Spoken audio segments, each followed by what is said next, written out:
Hello friends, कैसे हैं आप सभी। आशा करता हूं आप सभी अच्छे होंगे, आपकी तैयारी भी अच्छे से चल रही होगी। तो दोस्तों, आज हम करने वाले हैं आरपीएफ कांस्टेबल का प्रैक्टिस सेट नंबर 8। तो शुरू करते हैं अपने प्रैक्टिस सेट को। सबसे पहले इसमें देखेंगे पहला प्रश्न है इसमें दोस्तों कि सोडियम धातु को केरोसिन में क्यों रखते हैं, क्यों संरक्षित करके किया जाता है। तो पहला ऑप्शन है सोडियम कम वायु में अदृश्य हो जाता है, सोडियम की गंध अत्यधिक तीक्ष्ण होती है, या ऑक्सीजन को जल के साथ उसकी तीव्र अभिक्रिया से बचाने के लिए किया जाता है, या सोडियम केरोसिन से ही निकाला जाता है।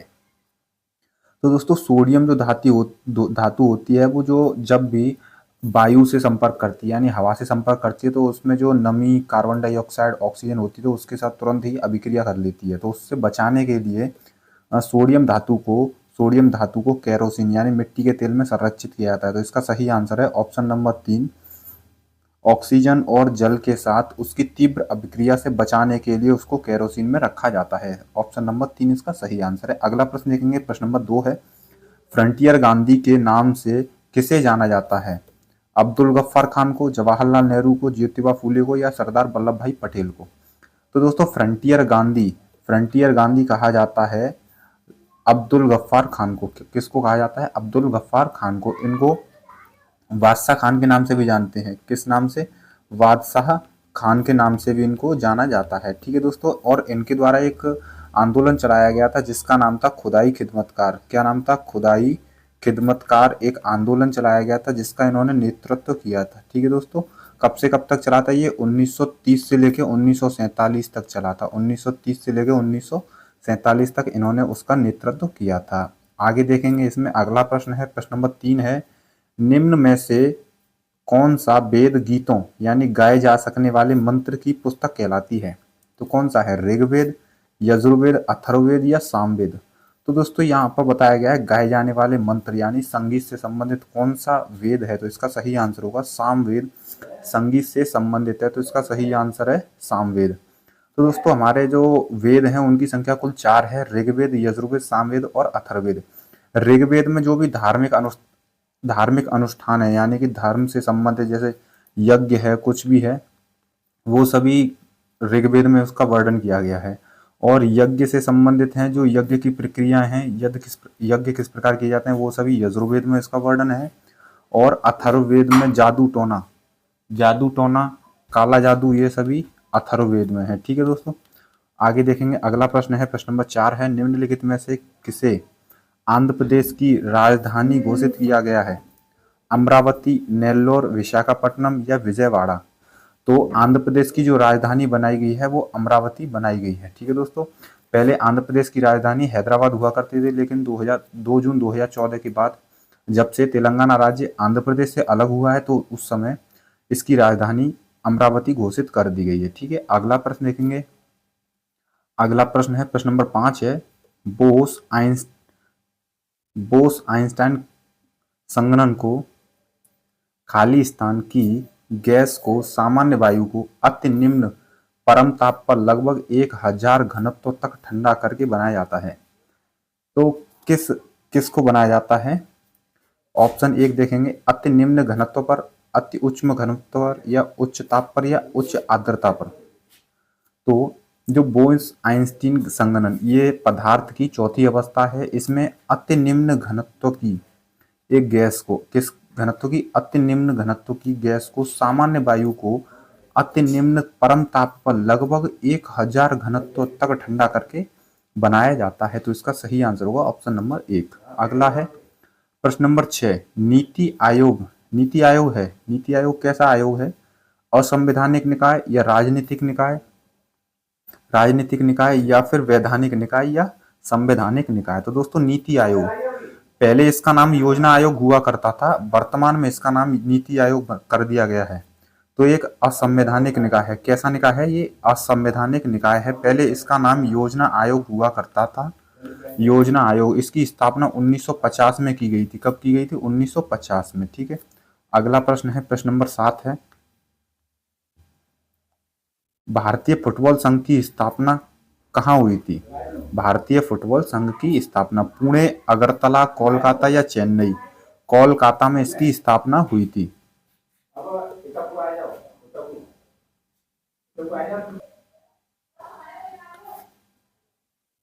तो इसकी स्थापना हुई थी कोलकाता में। कहाँ हुई थी इसकी स्थापना? कोलकाता में हुई थी।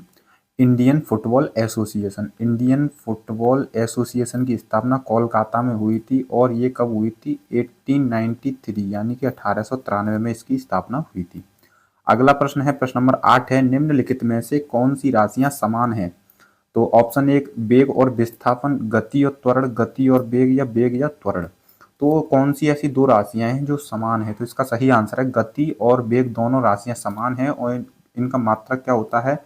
इनका मात्रक होता है मीटर प्रति सेकंड, इसका मात्रक होता है। और ये दोनों राशियां समान हैं, गति और वेग। अगला प्रश्न है, प्रश्न नंबर 9 है, निम्नलिखित में से कौन अपनी मार्शल आर्ट शैली थांगटा के लिए प्रसिद्ध है? कौन सा राज्य? नागालैंड, मणिपुर, मिजोरम या असम। तो दोस्तों थांगटा जो मार्शल आर्ट है, थांगटा पहली बात तो सबसे पहले ये मार्शल आर्ट है और ये कहाँ से प्रसिद्ध है? कहाँ का प्रसिद्ध है? ये मणिपुर का मार्शल आर्ट प्रसिद्ध है और इसको मैतेई जो लोग होते हैं, मैतेई जनजाति के लोग हैं, वो इसको करते हैं। अगला प्रश्न है, प्रश्न नंबर 10, किस प्रकार की जलवायु में वर्षा केवल शीत ऋतु में होती है? यहाँ पर शीत होगा, शीत ऋतु में होती है। किस प्रकार की जलवायु में? भूमध्य सागरीय जलवायु में, भूमध्य रेखीय जलवायु में, सूडान प्रकार की जलवायु, या लॉरेंसियन। तो इसका सही आंसर होगा भूमध्य सागरीय जलवायु होती है, उसमें जो वर्षा होती है वो केवल शीत ऋतु में होती है। अगला प्रश्न देखेंगे, प्रश्न नंबर 11 है, हड़प्पा सभ्यता का प्राचीन नगर कालीबंगा किस राज्य में स्थित है? हरियाणा में, पंजाब में, गुजरात में या राजस्थान में? तो हड़प्पा का जो एक नगर था कालीबंगा, ये राजस्थान में स्थित था। ऑप्शन नंबर 4 इसका सही आंसर होगा। अगला प्रश्न देखेंगे, प्रश्न नंबर 12 है, कार्य की दर कहलाती है, क्या कहलाती है कार्य की दर? संभावना, बल, प्रचंडता, विद्युत अपघट्य। तो दोस्तों कार्य की जो दर होती है वो प्रचंडता यानी कि शक्ति कहलाती है। क्या कहलाती है? कार्य की दर शक्ति कहलाती है। इसका सही आंसर है ऑप्शन नंबर 3। और शक्ति का जो मात्रक होता है वो होता है जूल प्रति सेकंड। क्या होता है? जूल प्रति सेकंड इसका मात्रक होता है, या इसी को हम वाट कह सकते हैं। क्या कह सकते हैं? इसी को हम वाट भी कहते हैं। तो इसका मात्रक जूल प्रति सेकंड या फिर वाट होता है शक्ति का। अगला प्रश्न, प्रश्न नंबर 13 है, निम्नलिखित में से कौन सा खेल, यहाँ पर खेल होगा, मुक्केबाजी प्रतिस्पर्धा से संबंधित नहीं है? यानी किस खेल में मुक्केबाजी नहीं की जाती? ऑप्शन 1 स्कीइंग, जूडो, कुंफू या कलारी पट्टू। तो दोस्तों इसका सही आंसर होगा स्कीइंग में बॉक्सिंग नहीं की जाती, जबकि जूडो में की जाती है, कुंफू और कलारी पट्टू में भी बॉक्सिंग का प्रयोग किया जाता है। अगला प्रश्न देखेंगे, प्रश्न नंबर 14 है, विली विली कहाँ आने वाले उष्ण कटिबंधीय चक्रवात का स्थानीय नाम है? भारत, चीन, ऑस्ट्रेलिया या अमेरिका। तो दोस्तों विली विलीज एक चक्रवात का नाम है, ये स्थानीय नाम दिए हुए हैं। तो ये कहाँ पर आते हैं? ये ऑस्ट्रेलिया में आते हैं। इसका सही आंसर है ऑप्शन नंबर 3। तो दोस्तों जो चक्रवात होते हैं उनको टाइफून, जैसे टाइफून है, टाइफून कहा जाता है, ये जापान में कहा जाता है। और साइक्लोन अगर बोलें तो साइक्लोन ये यूएसए में बोला जाता है। तो इनके स्थानीय नाम होते हैं अलग अलग। ठीक है दोस्तों, इसी तरह से बिलीबिलीज ऑस्ट्रेलिया में बोला जाता है। अगला प्रश्न है, प्रश्न नंबर 15 है, निम्नलिखित में से नीदरलैंड की राजधानी है कौन सी है? वलांटा, रॉटरडम, पोर्ट लुइस या एम्स्टर्डम। तो दोस्तों नीदरलैंड की जो राजधानी है वो है एम्स्टर्डम। इसका सही आंसर होगा ऑप्शन नंबर 4। अगला प्रश्न देखेंगे, प्रश्न नंबर 16 है, केरल का पालघाट दर्रा पालघाट को जोड़ता है। जो केरल का जो पालघाट दर्रा है वो पालघाट को जोड़ता है, किससे जोड़ता है केरल को? चेन्नई से, बेंगलुरु से, कोच्चि से या कोयम्बटूर से। तो इसका सही आंसर होगा कोयम्बटूर से जोड़ता है। किससे? कोयम्बटूर से जोड़ता है। अगला प्रश्न है, प्रश्न नंबर 17 है, निम्नलिखित में से कौन सा खेल रोमन रिंग से संबंधित है? किससे? रोमन रिंग से। कबड्डी है, बेसबॉल, जिम्नास्टिक या स्क्वैश। तो दोस्तों कौन सा खेल है जो रोमन रिंग से संबंधित है? तो इसका सही आंसर होगा जिम्नास्टिक रोमन रिंग से संबंधित है। और रोमन रिंग को ही स्टील रिंग भी कह सकते हैं। क्या कह सकते हैं? स्टील रिंग भी कहा जा सकता है। और दोस्तों जिम्नास्टिक के जो जनक थे वो थे जर्मन फ्रेडरिक। कौन थे? जर्मन फ्रेडरिक जोन इस जिम्नास्टिक के जनक माने जाते हैं। अगला प्रश्न है, प्रश्न नंबर 18 है, उस्ताद जाकिर हुसैन किसके लिए प्रसिद्ध हैं? पियानो के लिए, गिटार के लिए, बांसुरी के लिए या तबला वादक के लिए। तो दोस्तों जो जाकिर हुसैन है वो तबला वादक हैं। किसके लिए प्रसिद्ध हैं? तबला के लिए प्रसिद्ध हैं दोस्तों। उस्ताद जाकिर हुसैन के पिता का नाम, इनके पिता का नाम था अल्लाह रखा खान। इनके पिता कौन थे? ये थे अल्लाह रखा खान, इनके पिता थे। और जाकिर हुसैन को दोस्तों, जाकिर हुसैन को सन 1988 में पद्मश्री, सन 1988 में पद्मश्री, 2002 में पद्म भूषण और अभी 2023 में पद्म विभूषण पुरस्कार दिया गया है। इनको तीनों पद्म पुरस्कार मिल चुके हैं। अगला प्रश्न है प्रश्न नंबर 19, निम्नलिखित में से कौन डेंगू वायरस वाहक है? मादा एनाफिलीज मच्छर, वो नर एनाफिलीज, या मादा एडिस मच्छर, या नर एडिस मच्छर, या मादा एनाफिलीज मच्छर। तो दोस्तों इसका सही आंसर होगा मादा एडिस मच्छर जो है, या फिर इसी को बोल सकते हैं हम एजिप्टी मच्छर। ये डेंगू वायरस या फिर जीका वायरस, और एक होता है चिकनगुनिया। किसके लिए? चिकनगुनिया के लिए भी मादा एडिस मच्छर होती है। और जो मादा एनाफिलीज मच्छर है, ये मलेरिया से संबंधित है, यानी ये इसके द्वारा मलेरिया फैलता है। ठीक है दोस्तों, किसके लिए? मलेरिया के लिए। अगला प्रश्न है प्रश्न नंबर 20 है, एक राज्य का राज्यपाल दूसरे राज्य के राज्यपाल के रूप में भी कार्य कर सकता है। संविधान में यह प्रावधान किस संविधान संशोधन अधिनियम द्वारा जोड़ा गया था? तो किस संविधान संशोधन के द्वारा? 86वां संविधान संशोधन, 7वां संविधान संशोधन, 61वां संविधान संशोधन, या 42वां संविधान संशोधन? तो दोस्तों इसका सही आंसर होगा 7वें संविधान संशोधन के द्वारा यह जोड़ा गया था। 7वां संविधान संशोधन कब हुआ था? जब राज्य पुनर्गठन हुआ था 1956 में। यह बताया गया था कि राज्यपाल एक से अधिक राज्यों में रह सकता है, उसकी नियुक्ति की जा सकती है। ठीक है दोस्तों, अगला प्रश्न देखेंगे प्रश्न नंबर 21 है, किसके सिफारिश पर भारत के राष्ट्रपति अनुच्छेद 370 को स्थगित कर सकते हैं? तो 370 को किसकी सिफारिश पर स्थगित किया जा सकता है? तो देखेंगे ऑप्शन 1 है राज्यपाल की सिफारिश पर, मंत्रिपरिषद की, या राज्य की विधानसभा या संसद। तो दोस्तों राज्य की बात चल रही है, तो यहाँ पर राज्य की विधानसभा की सिफारिश पर जो राष्ट्रपति हैं वो 370 अनुच्छेद को स्थगित कर सकते हैं। तो इसका सही आंसर होगा राज्य की विधानसभा, ऑप्शन नंबर 3। अगला प्रश्न है प्रश्न नंबर 22 है, नियंत्रक एवं महालेखा परीक्षक के कार्यालय की स्थापना संविधान के किस अनुच्छेद के अंतर की गई है? अनुच्छेद 148, अनुच्छेद 101, अनुच्छेद 151 या अनुच्छेद 75? तो दोस्तों कैग, नियंत्रक एवं महालेखा परीक्षण को कहा जाता है कैग। ठीक है दोस्तों, तो इनका जो कार्यालय है, कार्यालय, नियुक्ति एवं शपथ, ये सभी वर्णन है 148 में। इसका सही आंसर होगा 148। और इनकी नियुक्ति की जाती है राष्ट्रपति के द्वारा, इनकी नियुक्ति की जाती है। और इनका जो कार्यकाल होता है वो 6 वर्ष या 65 वर्ष के लिए इनका कार्यकाल होता है। अगला प्रश्न देखेंगे प्रश्न नंबर 23 है, निम्न में से कौन सा कोशिकांग एडिनोसिन ट्राइफॉस्फेट यानी कि एटीपी उत्सर्जित करता है? कौन सा करता है? रेक्तिका, लाइसोसोम, अंतःद्रव्यजालिका, या माइटोकॉन्ड्रिया? तो दोस्तों एटीपी का निर्माण माइटोकॉन्ड्रिया के द्वारा किया जाता है। इसका जो नाम होता है एटीपी का एडिनोसिन ट्राइफॉस्फेट होता है, और इसकी जो उत्सर्जित करता है, इसका जो उत्पादन करता है वो करता है माइटोकॉन्ड्रिया। अगला प्रश्न है प्रश्न नंबर 24 है, सेंटिनल जनजाति भारत के किस क्षेत्र में पाई जाती है? जम्मू कश्मीर में, अंडमान द्वीप समूह में, उत्तराखंड में, या लक्षद्वीप में? तो सेंटिनल जो जनजाति है ये अंडमान द्वीप समूह में पाई जाती है, और सेंटिनल टापू पर यानी सेंटिनल द्वीप पर ये पाई जाती है जनजाति। अगला प्रश्न है प्रश्न नंबर 25 है, राज्य विधानसभा का पहला सत्र किसके द्वारा संबोधित किया जाता है? राज्य के मुख्यमंत्री द्वारा, भारत के राष्ट्रपति के द्वारा, या राज्य के राज्यपाल द्वारा, या गृह राज्य मंत्री के द्वारा? तो दोस्तों जो राज्य की विधानसभा का जो पहला सत्र होता है वो किया जाता है भारत के यानी राज्य के राज्यपाल के द्वारा ये संबोधित किया जाता है। और इसका जो वर्णन है वो आर्टिकल 176 के पहले आर्टिकल में ये बताया गया है कि राज्य का जो राज्यपाल होता है प्रत्येक आम चुनाव के बाद प्रत्येक वर्ष के जो पहला सत्र होता है उसमें जो राज्यपाल है वो इसको संबोधित करेगा। अगला प्रश्न है प्रश्न नंबर 26 है, गारो पहाड़ियों का सर्वोच्च शिखर है कौन सा है? सारामती पहाड़ियां, टाइगर पहाड़ियां, नोक्रेक, नीलगिरी पहाड़ियां? तो जो गारो पहाड़ियां हैं, गारो पहाड़ियां हैं उसका जो सर्वोच्च शिखर है वो है नोकरेक। क्या है इसका? नोकरेक। इसकी सबसे ऊंची चोटी है, इसकी कुल ऊंचाई 1412 किलोमीटर है। कितनी है? 1412 किलोमीटर है। और ये पहाड़ियां, ये 3 पहाड़ियां हैं, गारो, खासी और जयंतिया। ये कहाँ पर स्थित है? ये मेघालय में स्थित है। ठीक है दोस्तों, मेघालय राज्य में स्थित है। अगला प्रश्न है, प्रश्न नंबर 27 है भारत के, अगला प्रश्न है भारत के ग्रामीण क्षेत्रों में व्यापक, भारत के ग्रामीण क्षेत्रों में व्यापक स्तर पर पाई जाने वाली बेरोजगारी का कौन सा प्रकार है?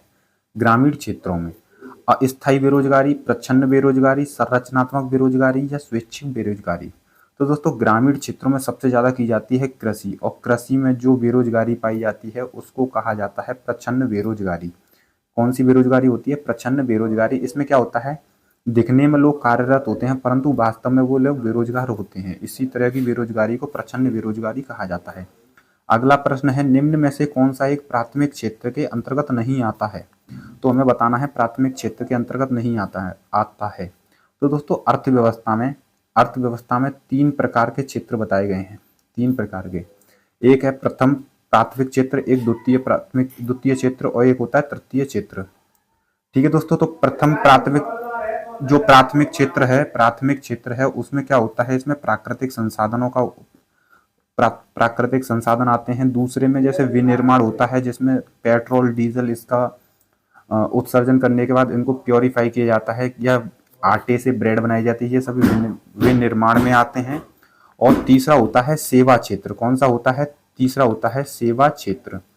तो हमें पूछा गया था यहाँ पर प्राथमिक क्षेत्र में कौन सा नहीं आता है? तो दोस्तों मत्स्य की यानी मछली पालन, पशुपालन और वानिकी, ये सभी प्राथमिक क्षेत्र में आते हैं। लेकिन जो तेल शोधन है ये दूसरे क्षेत्र में आता है, द्वितीय क्षेत्र में आता है। तो इसका सही आंसर होगा ऑप्शन नंबर 4।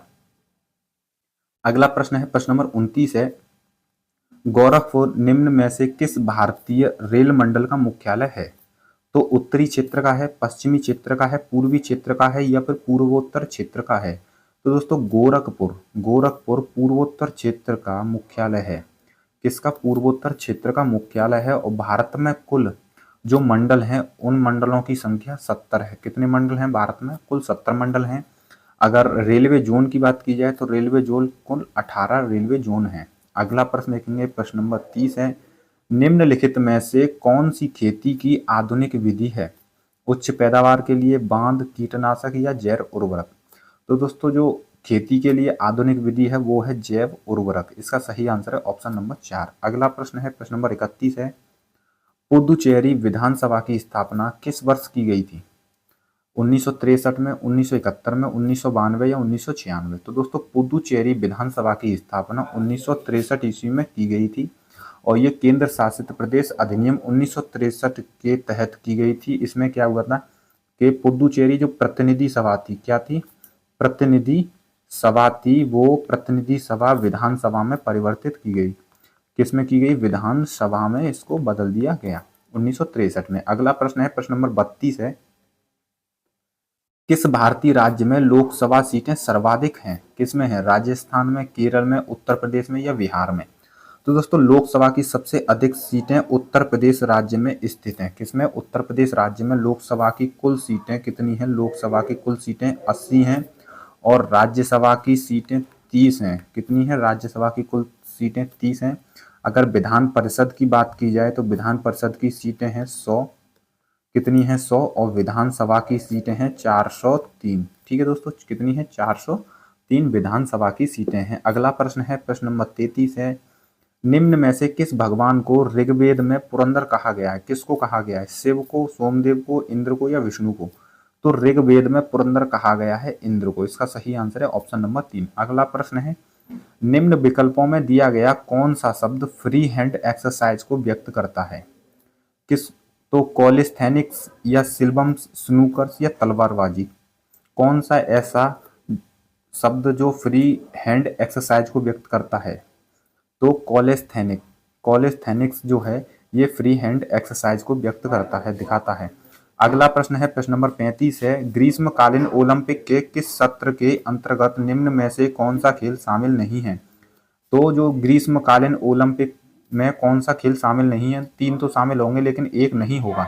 पहला ऑप्शन है करलिक, दूसरा है कैनो स्प्रिंट, तीसरा है गोताखोरी और तीसरा है तीरंदाजी। तो दोस्तों कैनो स्प्रिंट ग्रीष्मकालीन ओलंपिक में खेले जाते हैं, गोताखोरी और तीरंदाजी भी खेले जाते हैं, लेकिन जो करलिग है ये एक शीतकालीन ओलंपिक में खेला जाता है। इसमें क्या होता है, बर्फ की चादर के ऊपर अ, एक पत्थर होता है, उस पत्थर को हमें लक्ष्य की ओर खिसकाना होता है। तो ये एक शीतकालीन खेल है। तो इसका सही आंसर है ऑप्शन नंबर 1। अगला प्रश्न है प्रश्न नंबर 36 है, जम्मू एवं कश्मीर राज्य पर निम्न में से क्या लागू नहीं होता है। तो दोस्तों ये पहले की बात है जब लागू नहीं होता था। तो इसमें जो वित्तीय आपातकाल पहले लागू नहीं होता था, तो इसको पढ़ने का कोई मतलब नहीं है। अगला प्रश्न देखेंगे, प्रश्न नंबर 37 है, व्यापार आय की अधिकता को जाना जाता है, किस नाम से जाना जाता है, संग्रहण के नाम से, अधिशेष, निवेश या तरलता। तो दोस्तों जो व्यापार आय की अधिकता हो जाती है उसको अधिशेष कहा जाता है। क्या कहते हैं, उसको अधिशेष कहते हैं। अगला प्रश्न है प्रश्न नंबर 38 है, एशियाई खेलों में कबड्डी को प्रथम बार कब शामिल किया गया था। तो एशियाई खेलों में कबड्डी को कब शामिल किया गया था, 18वें एशियाई खेलों में, 11वें एशियाई खेलों में, 15वें या 21वें। तो जो 11वें एशियाई खेल थे उसमें, 11वें एशियाई खेल सबसे पहले तो ये देखो कब हुए थे, ये हुए थे 1990 में हुए थे, तभी कबड्डी को एशियाई खेलों में शामिल किया गया था। अगला प्रश्न है प्रश्न नंबर 39 है, बजट घाटे की नीति क्या है। केंद्रीय बैंक द्वारा मुद्रा आपूर्ति में नई मुद्रा की शुरुआत करना ये है, या आर्थिक नीति का विस्तारण करना, प्रतिक्रियाशील आर्थिक नीति, या विरोधाभासी राजकोषीय नीति। तो दोस्तों जो बजट घाटे की नीति होती है वो होती है आर्थिक नीति का विस्तारण करना, इसी को कहा जाता है। अगला प्रश्न है प्रश्न नंबर 40 है, 2011 की जनगणना के अनुसार भारत में किस राज्य का लिंगानुपात सबसे कम है, केरल का, हरियाणा का, कर्नाटक का या उत्तर प्रदेश का।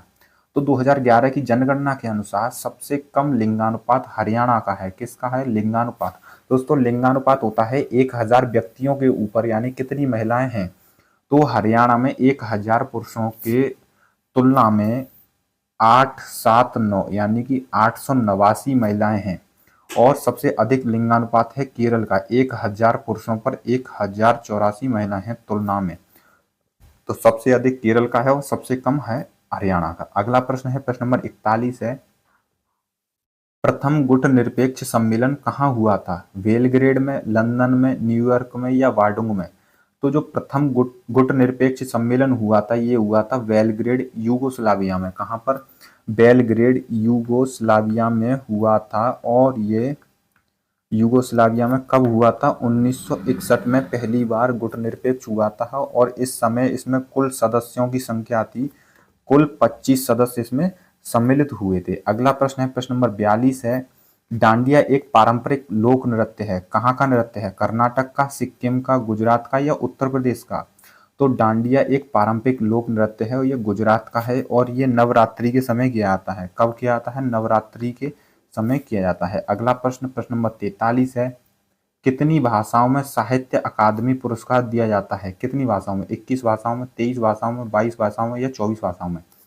तो दोस्तों साहित्य अकादमी पुरस्कार कुल 24 भाषाओं में दिए जाते हैं। इसमें 22 भाषाएं तो वे हैं जो अनुसूची 8वीं अनुसूची में शामिल हैं, लेकिन एक इसमें राजस्थानी को भी शामिल किया गया है और एक है इंग्लिश में भी ये दिया जाता है। तो इसमें 2 भाषाएं जोड़ जाती हैं जिससे 24 भाषाएं हो जाती हैं। अगला प्रश्न है प्रश्न नंबर 44 है, 14वें वित्त आयोग के अध्यक्ष कौन थे, वाई बी रेड्डी, रंगराजन, विजय केलकर या एन के लियो। तो दोस्तों जो 14वें वित्त आयोग के अध्यक्ष थे वो वाई बी रेड्डी थे, लेकिन जो वर्तमान समय में 15वां वित्त आयोग चल रहा है, कौन सा है, 15वां वित्त आयोग चल रहा है, और इसके जो अध्यक्ष हैं वो हैं एन के सिंह। कौन है, एन के सिंह। और वित्त आयोग का जो अनुच्छेद है वो है 280 में, इसको अनुच्छेद 280 में बताया गया है वित्त आयोग को। अगला प्रश्न है प्रश्न नंबर 45 है, बौद्ध धर्म के प्रवर्तक गौतम बुद्ध का निम्न में से किस स्थान पर जन्म हुआ था, किस स्थान पर हुआ था, बोध गया में, सारनाथ में, पिपरहवा में या लुम्बिनी में। तो दोस्तो68 गौतम बुद्ध का जो जन्म हुआ था वो लुम्बिनी कपिलवस्तु में हुआ था, जो वर्तमान में नेपाल में स्थित है। और इनका जन्म जो हुआ था वो 468 ईस्वी में हुआ था, और इनकी जो मृत्यु हुई थी वो 583 ईसा पूर्व में हुई थी। ठीक है दोस्तों, बोध गया में इनको ज्ञान की प्राप्ति हुई थी। किसकी प्राप्ति हुई थी, बोध गया में इनको ज्ञान की प्राप्ति, जो बिहार में है। कहाँ पर है? बिहार में स्थित है। ठीक है, अगला प्रश्न देखेंगे, प्रश्न नंबर 46 है, मानव में जब गुणसूत्र युक्त शुक्राणु अंडे को निषेचित करते हैं तो जो युग्मनज का क्या स्वरूप होता है? तो उसका क्या स्वरूप होता है? वो शिशु बन जाता है, या जुड़वा शिशु बनते हैं, या आपस में जुड़े हुए शिशु बनते हैं, बालिका शिशु बनते हैं?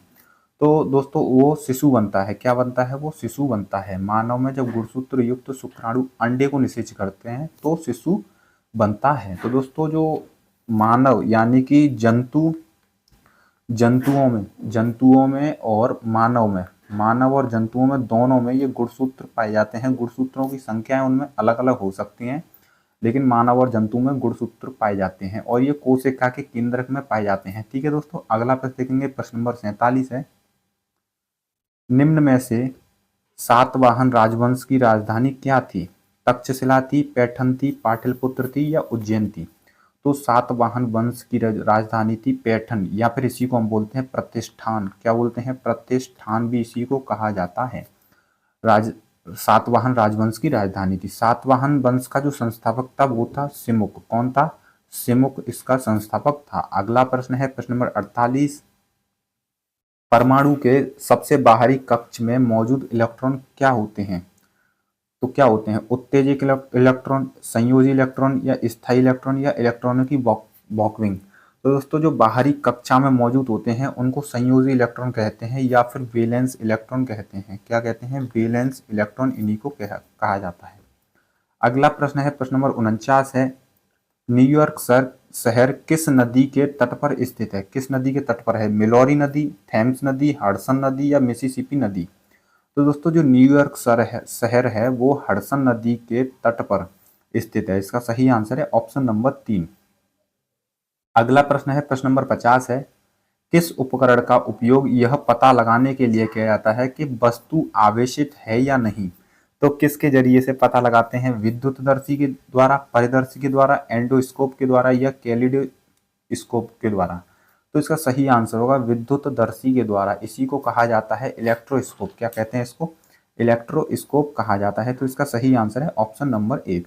तो दोस्तों हमारे इसमें हो चुके हैं 50 प्रश्न। अगर दोस्तों आपको ये वीडियो अच्छी लगी हो तो अपने दोस्तों के साथ शेयर जरूर कीजिएगा, और अगर आपने चैनल को सब्सक्राइब नहीं किया है तो चैनल को जरूर सब्सक्राइब कीजिएगा। जब तक आपका एग्जाम नहीं होगा ये प्रैक्टिस सेट ऐसे ही आते रहेंगे। और वीडियो देखने के लिए धन्यवाद दोस्तों। जय हिंद।